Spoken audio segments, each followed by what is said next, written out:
വചനത്തിൻ അഭിഷേകം മഹിമയിൽ വാണിടും യേശു കർത്താവിന്റെ സാന്നിധ്യം.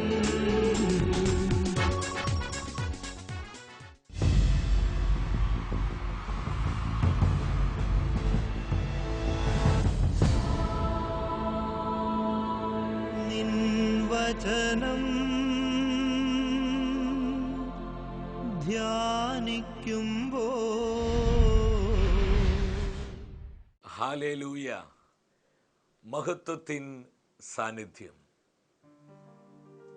ഈ ശുശ്രൂഷയിലേക്ക് കടന്നു വന്നിരിക്കുന്ന എല്ലാ പ്രിയപ്പെട്ടവർക്കും നമ്മുടെ കർത്താവായ യേശു ക്രിസ്തുവിൻ്റെ കൃപയും സമാധാനവും ആശംസിക്കുന്നു.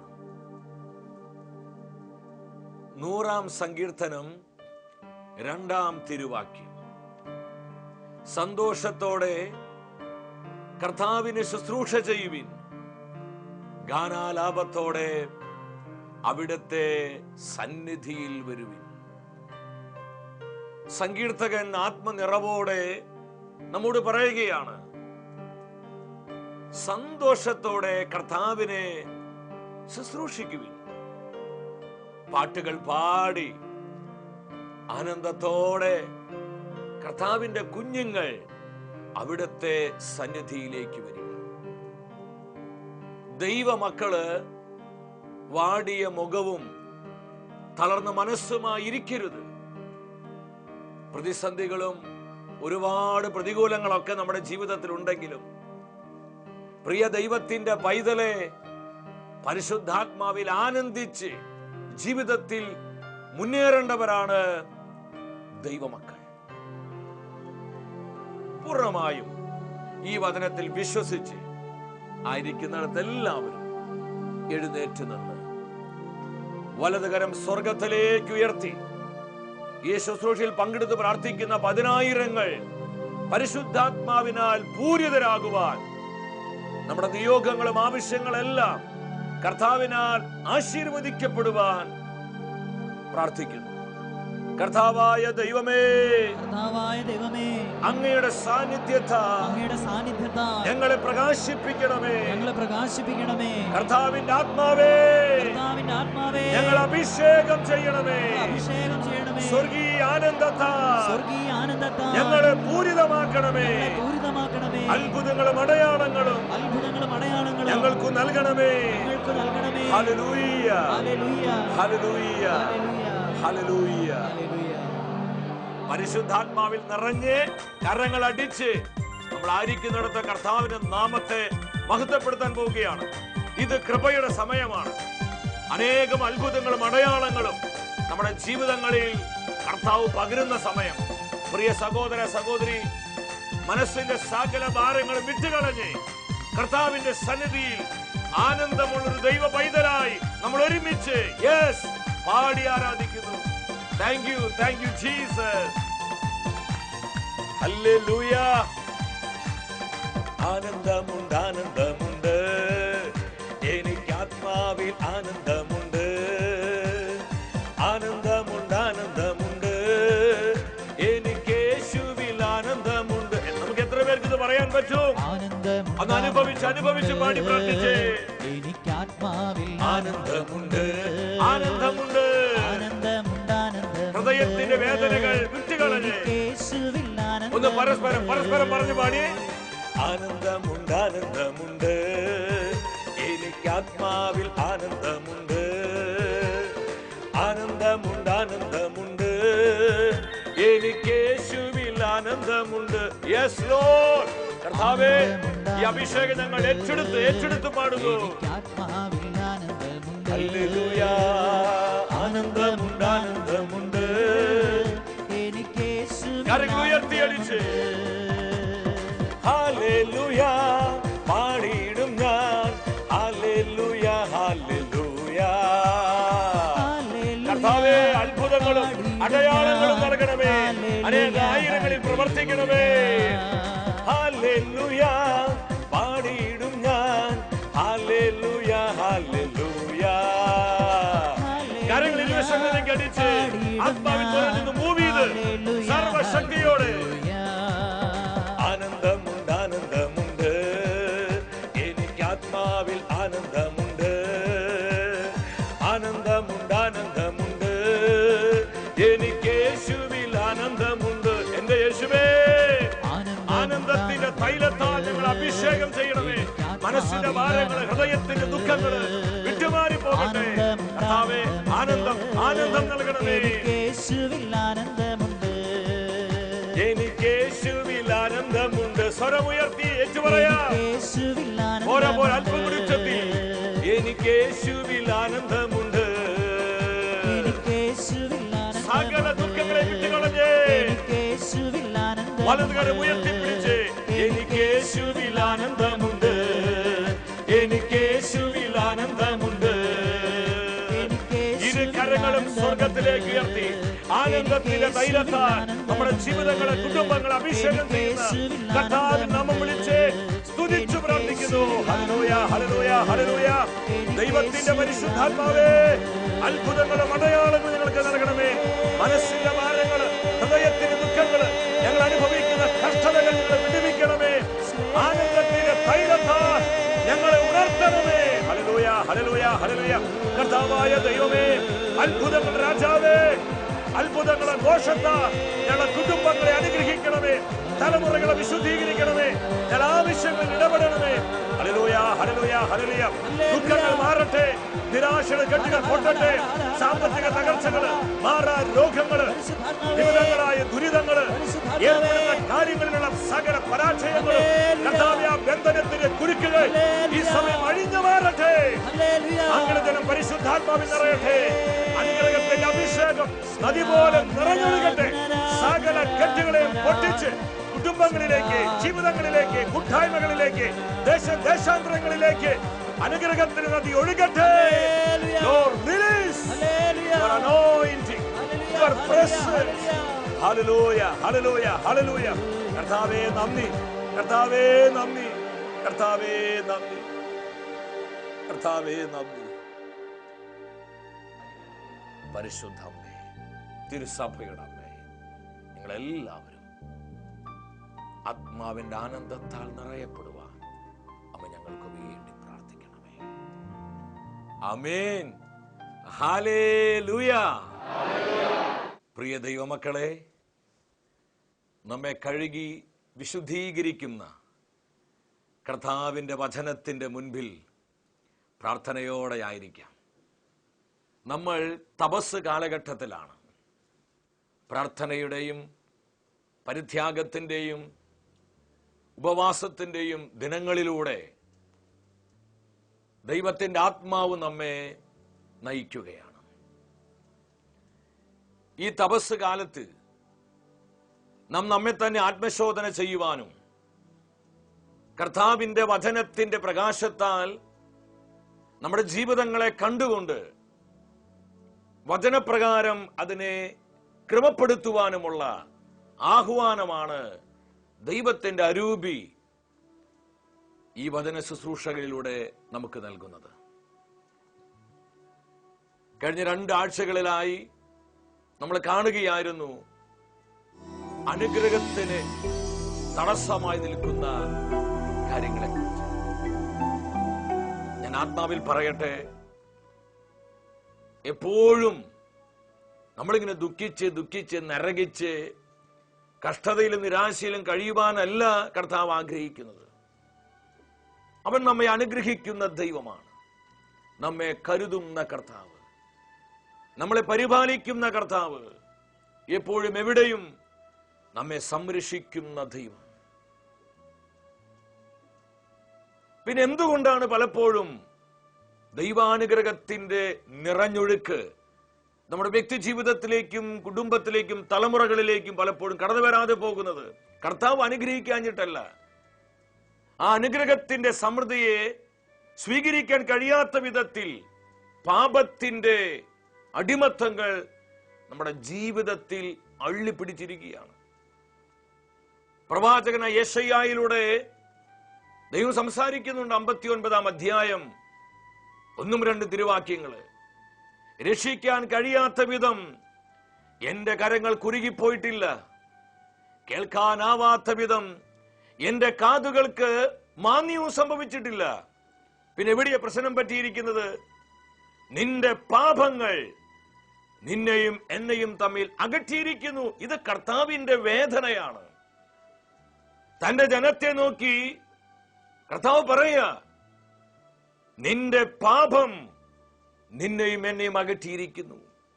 അപ്പൊ ദൈവാനുഗ്രഹത്തിൽ പലപ്പോഴും നമുക്ക് പങ്കുപറ്റാൻ കഴിയാതെ പോകുന്നത് നമ്മുടെ പാപകരമായ ജീവിതമാണ്.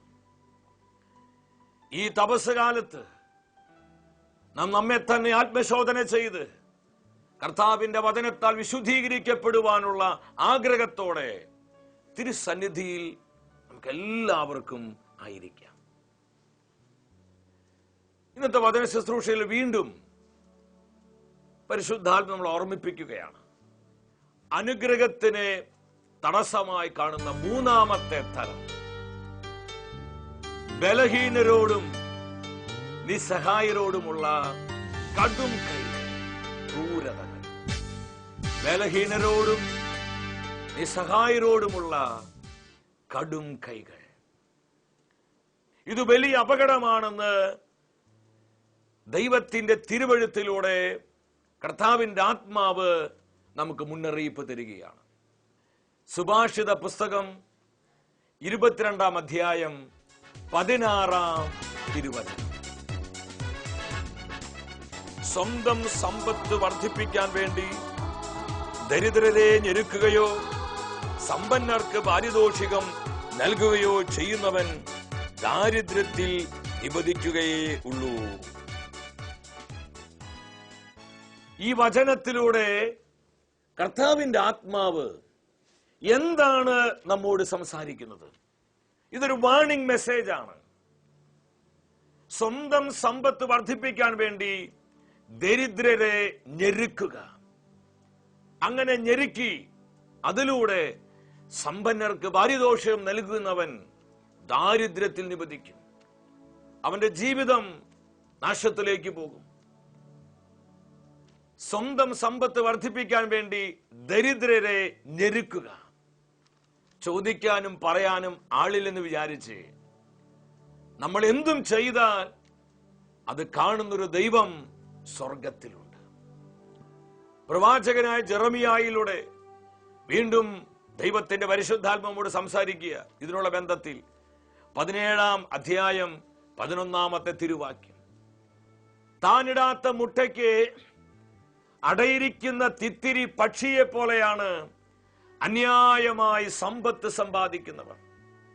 ജീവിത മധ്യത്തിൽ അത് അവരെ വേർപിരിയും, അവസാനം അവർ വിഡ്ഢികളാകും. എത്ര മനോഹരമായ വിധത്തിലാണ് ഈ വചനത്തെ ദൈവത്തിന്റെ ആത്മാവ് അവതരിപ്പിക്കുന്നത്. താനിടാത്ത മുട്ടയ്ക്ക് അടയിരിക്കുന്ന തിത്തിരി പക്ഷിയെ പോലെ അന്യായമായി സമ്പത്ത് സമ്പാദിക്കുന്നവർ, കള്ള് വിറ്റ് മദ്യം വിറ്റ് സമ്പത്ത് സമ്പാദിക്കുന്നവർ, ചീട്ട് കളിച്ച് ചൂത് കളിച്ച് സമ്പത്ത് സമ്പാദിക്കുന്നവർ, കൈക്കൂലി വാങ്ങി സമ്പത്ത് സമ്പാദിക്കുന്നവർ, ചതിച്ചും പറ്റിച്ചും വെട്ടിച്ചും വഞ്ചിച്ചും സമ്പത്ത് സമ്പാദിക്കുന്നവർ, പണം പലിശയ്ക്ക് കൊടുത്ത് കൊള്ള പലിശയിലൂടെ നേടുന്ന ആ സമ്പത്ത്, അങ്ങനെ സമ്പാദിക്കുന്നവരെ എന്താ ദൈവത്തിന്റെ തിരുവെഴുത്ത് പറയുന്നത്? ജീവിത മധ്യത്തിൽ ഈ സമ്പാദ്യങ്ങളെല്ലാം അവരെ വിട്ടുപിരിയും. എത്രയോ അനുഭവങ്ങള് നമുക്ക് പറയാനുണ്ട്. അത് പറയാൻ പോയാൽ ഈ ശുശ്രൂഷ ഇവിടെ തീരത്തില്ല. 100 അനുഭവങ്ങൾ നമ്മുടെ കൺമുമ്പിൽ നമ്മൾ കണ്ടിട്ടുണ്ട്. ഇതുകൊണ്ടൊന്നും പ്രിയപ്പെട്ടവരെ നമ്മൾ ആരും ഒന്നും നേടുന്നില്ല. കർത്താവ് നൽകുന്നത് മാത്രമാണ് നമ്മുടെ തലമുറകൾക്ക് അനുഭവിക്കാൻ പറ്റുകയുള്ളൂ. നമ്മൾ ചില ആസൂത്രണങ്ങളിലൂടെ ഇത്തരത്തിൽ ചില സമ്പാദ്യങ്ങളോ നേട്ടങ്ങളൊക്കെ കൈവരിച്ചാലും അതൊക്കെ അതുപോലെ പൊട്ടിപ്പോകുമെന്ന് ദൈവത്തിന്റെ വചനം നമ്മെ പഠിപ്പിക്കുകയാണ്. അവസാനം ജീവിതത്തിൽ അവർ വിഡ്ഢികളായി മാറും. എന്തുമാത്രം വ്യക്തികളാണ് ഇതുപോലെ വിഡ്ഢികളായി മാറിയത്? ഇവരുടെ ജീവിതം തകർച്ചയിലും നാശത്തിലും കണ്ണുനീരിലുമായ ഒരുപാട് അനുഭവങ്ങൾ ഞാൻ നിങ്ങളോട് പങ്കുവെക്കുന്നത് നമ്മൾ ആരും വേദനിക്കാനല്ല. നമ്മെ ഒന്ന് ആത്മശോധന ചെയ്യണം. അനീതിയുടെ കറകള് എന്റെ ജീവിതത്തിൽ വീണിട്ടുണ്ടോ? പല വിധത്തിലുള്ള അനീതിയുടെ കറകള് എന്റെ കുടുംബത്തിൽ വീണിട്ടുണ്ടോ? എന്റെ തലമുറകളിൽ വീണിട്ടുണ്ടോ? അർഹമായത് അർഹതപ്പെട്ടവർക്ക് നൽകാതെ, നീതിയോടെ പ്രവർത്തിക്കാതെ, നീതിയോടെ സംസാരിക്കാതെ പലപ്പോഴും ഞാൻ അനീതിപരമായി സംസാരിച്ചിട്ടുണ്ടോ? ഇടപെട്ടിട്ടുണ്ടോ? പ്രിയ സഹോദര സഹോദരി, കർത്താവിന്റെ നിർമ്മലമായ വചനത്തിന്റെ മുൻപിലിരുന്ന് നമ്മൾ നമ്മെ തന്നെ പരിശോധിക്കണം. ഹബക്കൂക്ക് പ്രവാചകന്റെ പുസ്തകം 2-ാം അധ്യായം 6-ാം തിരുവാക്യം. പണയ വസ്തുക്കൾ വാരി കൂട്ടുന്നവനെ ഹാ കഷ്ടം. പ്രവാചകനിലൂടെ ദൈവത്തിന്റെ ആത്മാവ് ദൈവജനത്തോട് പറയുകയാണ്, പണയ വസ്തുക്കൾ വാരിക്കൂട്ടുന്നവനെ ഹാ കഷ്ടം. പലപ്പോഴും മറ്റുള്ളവരുടെ വേദനകള്, അവരുടെ കഷ്ടപ്പാടുകള്, അവരുടെ നിസ്സഹായതകള് ഇന്ന് പലരും ചൂഷണം ചെയ്യുക, മറ്റൊരു ഭാഷയിൽ പറഞ്ഞാൽ മുതലെടുപ്പ് നടത്തുകയാണ്. എന്നാൽ ദൈവത്തിന്റെ തിരുവെഴുത്ത് പറയുകയാണ്, പണയ വസ്തുക്കൾ വാരിക്കൂട്ടുന്നവനെ ഹാ കഷ്ടം. എന്റെ പ്രിയപ്പെട്ടവർ, നമുക്ക് അങ്ങനെയുള്ള സമ്പാദ്യങ്ങളൊന്നും വേണ്ട. അതൊന്നും നമ്മുടെ തലമുറകൾക്ക് അനുഗ്രഹത്തിന് കാരണമാവുകയില്ല. വീണ്ടും 2-ാം അധ്യായം 9-ാമത്തെ വാക്യം, അനർത്ഥങ്ങൾ എത്തിപ്പിടിക്കാതിരിക്കാൻ ഉന്നതങ്ങളിൽ കൂടുകൂട്ടേണ്ടതിനെ തന്റെ ഭവനത്തിന് വേണ്ടി അന്യായമായി ധനം സമ്പാദിക്കുന്നവരെ ഹാ ദുരിതം. പലപ്പോഴും നമ്മൾ താൽക്കാലികമായ നേട്ടങ്ങളിലേക്കും ഉയർച്ചകളിലേക്കും മാത്രമാണ് നോക്കുന്നത്. എന്നാൽ പ്രിയ സഹോദര സഹോദരി, അതിലൂടെ വരുന്ന തിന്മകള്, തകർച്ചകള്, നാശങ്ങള് പലപ്പോഴും നമുക്ക് കാണാൻ പറ്റുന്നില്ല. പ്രവാചകൻ പരിശുദ്ധാത്മാവിൽ നിറഞ്ഞ് സഭയെ പഠിപ്പിക്കുകയാണ്, അനർത്ഥങ്ങൾ എത്തിപ്പിടിക്കാതിരിക്കാൻ ഉന്നതങ്ങളിൽ കൂടുകൂട്ടേണ്ടതിനെ, മനോഹരമായ ഭവനങ്ങള്, നല്ല സുഖ സൗകര്യങ്ങള് എല്ലാം തനിക്ക് ലഭിക്കുവാൻ വേണ്ടി അന്യായമായി തന്റെ കുടുംബത്തിന് വേണ്ടി ആരൊക്കെ പണം സമ്പാദിക്കുന്നുവോ അവർക്ക് ദുരിതം. 11-ാമത്തെ വചനം ഞാൻ വായിച്ച് വിറച്ചുപോയി. കർത്താവിന്റെ ആത്മാവ് സംസാരിക്കുക. അവന്റെ ഭവനത്തിലുള്ള ആ ഭിത്തിയിലെ കല്ലുകൾ വിളിച്ചു പറയും, അവന്റെ ഭവനത്തിലുള്ള തുല മറുപടി പറയും, ഇത് അന്യായത്തിന്റെയും അക്രമത്തിന്റെയും ഭവനമാണെന്ന്. വീണ്ടും സുഭാഷിത പുസ്തകം 22-ാം അധ്യായം 22-ാമത്തെ തിരുവചനം, നിസ്സഹായൻ എന്ന് കരുതി ദരിദ്രന്റെ മുതൽ അപഹരിക്കുകയോ നിന്റെ പടിവാതിൽക്കൽ വെച്ച് കഷ്ടപ്പെടുന്നവരെ മർദ്ദിക്കുകയോ ചെയ്യരുത്. എന്തെന്നാൽ കർത്താവ് അവരുടെ പക്ഷത്ത് നിൽക്കുകയും അവരുടെ മുതൽ കൈക്കലാക്കുന്നവരുടെ ജീവൻ അപഹരിക്കുകയും ചെയ്യും. ഈ വചനം എന്താണ് നമ്മോട് പറയുന്നത്? നിസ്സഹായൻ എന്ന് കരുതി ചോദിക്കാനും പറയാനും ആളില്ല. അവന് പൊളിറ്റിക്കൽ പവർ ഇല്ല, അവന് ബ്രെയിൻ പവർ ഇല്ല, മസിൽ പവർ ഇല്ല, മണി പവർ ഇല്ല, അവന് ആരുമില്ല, അവനോട് എന്തും ചെയ്യാമെന്ന് ചിന്തിച്ച് നമ്മൾ കയ്യൂക്ക് കാണിക്കാൻ പോയാൽ കർത്താവിന്റെ തിരുവെഴുത്ത് പറയാ, കർത്താവിന്റെ കരം നമ്മുടെ മേൽ വരും. ഏതാനും നാളുകൾക്ക് മുൻപ് ഒരു ധ്യാന അവസരത്തിൽ മറ്റൊരു കുടുംബം പ്രാർത്ഥിക്കുവാനായി കടന്നു വന്നു. ആ കുടുംബനാഥന് ഭയങ്കരമായ ആസ്മ രോഗമാണ്, വലിയ രോഗം. അതെങ്ങനെ വലിച്ചുകൊണ്ടിരിക്കുക, ശ്വാസം കിട്ടാത്ത, നമുക്ക് കാണുമ്പോൾ തന്നെ നമുക്ക് വലിയ സങ്കടമാകും.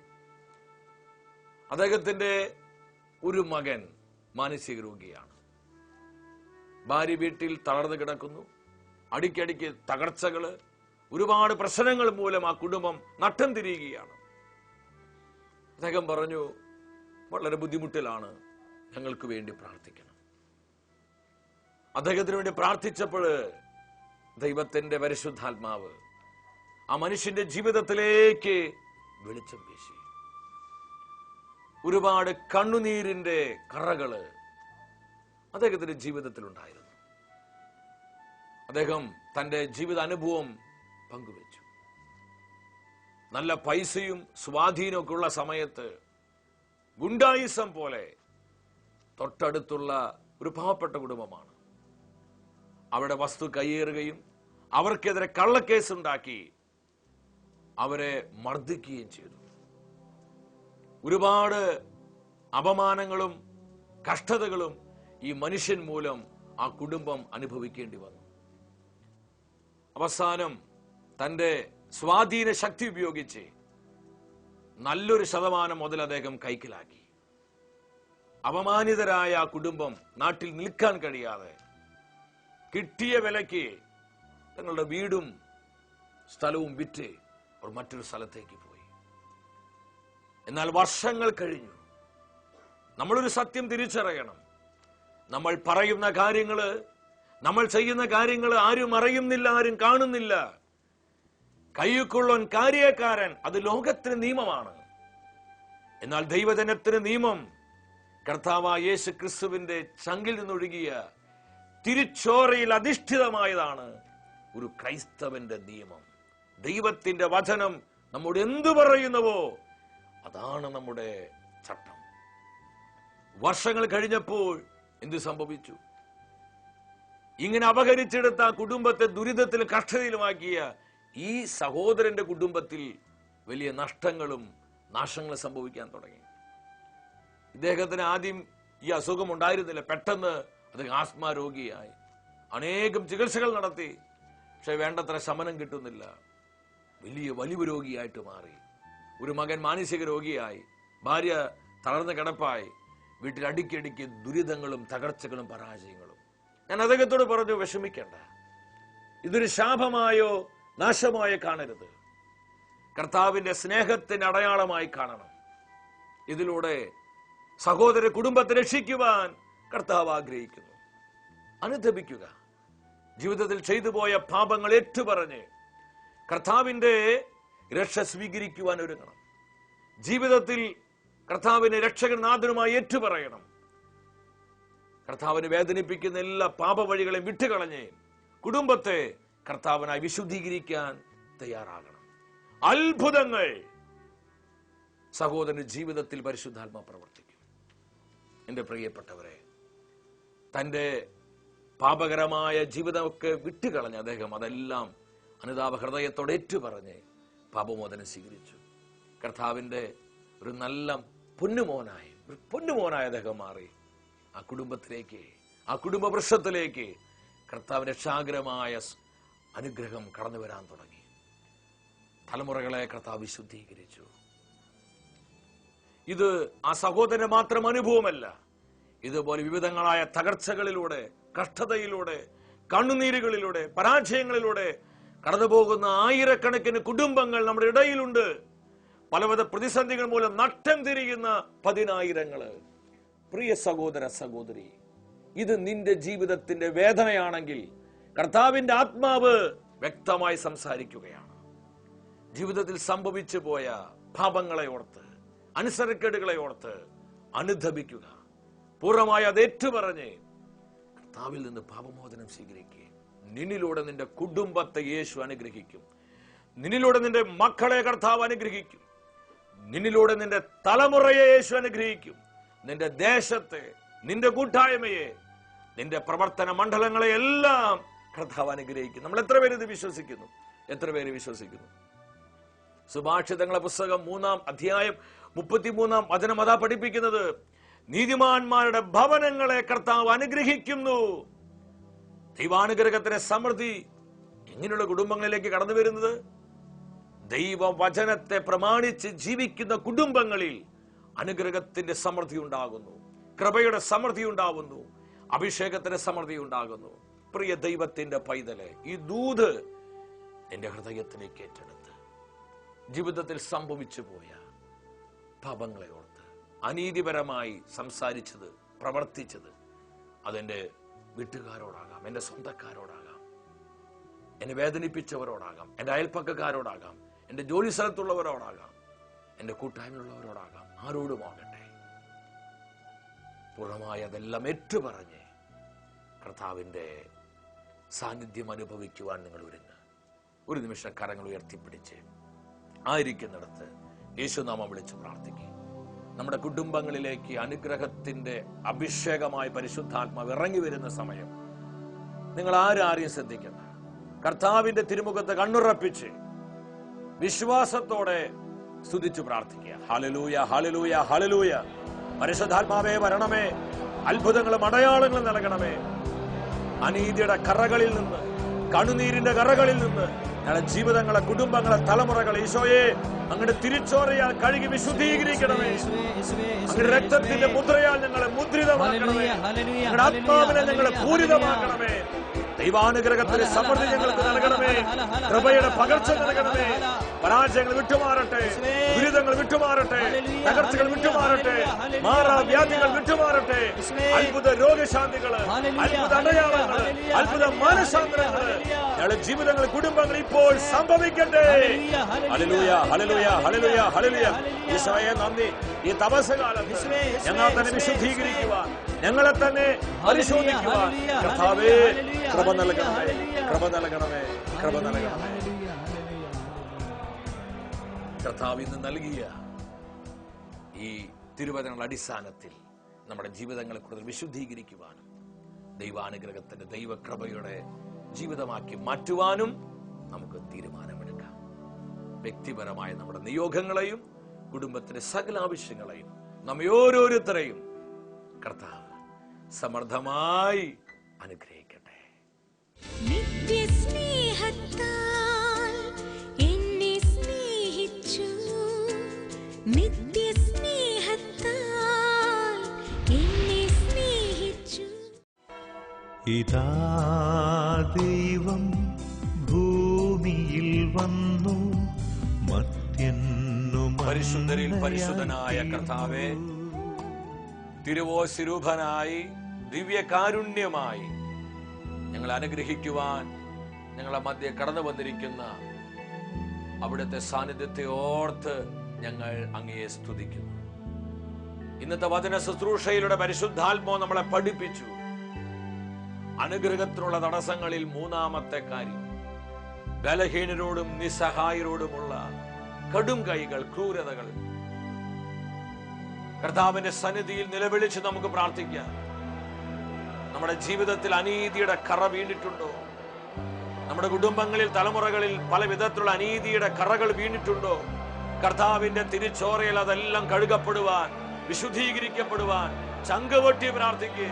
കർത്താവിന്റെ സാന്നിധ്യം അനുഭവിച്ച് പ്രാർത്ഥിക്കുക. കർത്താവേ, പലപ്പോഴും ഞാൻ അനീതിപരമായി സംസാരിച്ചു, അനീതിപരമായി ഞാൻ പ്രവർത്തിച്ചു, അനീതിപരമായി ഞാൻ ഇടപെട്ട്. കർത്താവേ, കരുണ തോന്നണമേ, കരുണ കാണിക്കണമേ. അതുമൂലം എന്റെ വ്യക്തി ജീവിതത്തിൽ, കുടുംബത്തിൽ, തലമുറയിൽ വന്നിട്ടുള്ള സകല നാശങ്ങളും, തകർച്ചകളും, ദുരിതങ്ങളും കർത്താവേ, ഈ സമയം നിന്റെ കരുണയാൽ അനുഗ്രഹമാക്കി മാറ്റണമേ. ഇരുകരങ്ങളും സ്വർഗത്തിലേക്ക് ഉയർത്തി കർത്താവ് തരുന്ന നന്മകളെ, അനുഗ്രഹങ്ങളെ സ്വീകരിച്ചുകൊണ്ട് സ്തുതിച്ചു പ്രാർത്ഥിക്കുന്നു.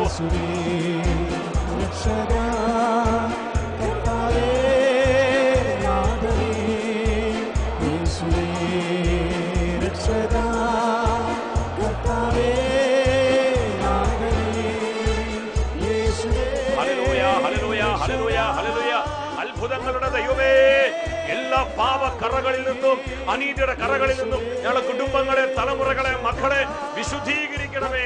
ദൈവാനുഗ്രഹത്തിന്റെ, ദൈവകൃപയുടെ ജീവിതമാക്കി, കുടുംബങ്ങളാക്കി ഞങ്ങളെ അഭിഷേകം ചെയ്യണമേ. Hallelujah, hallelujah, hallelujah. ഈശോ നമ്മെ അനുഗ്രഹിക്കുന്ന സമയം കർത്താവ് തരുന്ന സകല നന്മകളെ സ്വീകരിച്ച് നന്ദിയോടെ കർത്താവിനെ സ്തുതിക്കുക. കർത്താവെ, കരം ഉയർത്തി ഞങ്ങൾ അനുഗ്രഹിക്കണമേ, ഞങ്ങളെ സുഖപ്പെടുത്തണമേ, ഞങ്ങളെ വിശുദ്ധീകരിക്കണമേ. ആരാധന, ആരാധന, ആരാധന. ഈശോയെ നന്ദി. അങ്ങ് പ്രവർത്തിച്ചതിനായി, അങ്ങ് നൽകിയ കൃപകൾക്കായി, അങ്ങ് നൽകിയ സൗഖ്യത്തിനായി, അങ്ങ് നൽകിയ തിരുവചന സന്ദേശത്തിനായി ഈശോയെ നന്ദി, നന്ദി, നന്ദി കർത്താവെ. Thank you, thank you, thank you Jesus. അടുത്ത ആഴ്ചയിൽ അഭിയുന്ന റാഫേൽ തട്ടിൽ പിതാവിലൂടെ കർത്താവിന്റെ ആത്മാവ് നമ്മോട് സംസാരിക്കുകയാണ്. പ്രാർത്ഥിച്ചൊരുങ്ങി നമുക്ക് എല്ലാവർക്കും ഈ ശുശ്രൂഷയിലേക്ക് കടന്നു വരാം.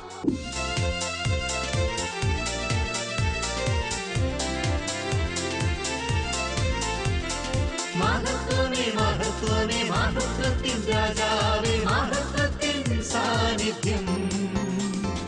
മഹത്വമേ, മഹത്വമേ, മഹത്വത്തിൻ കർത്താവേ,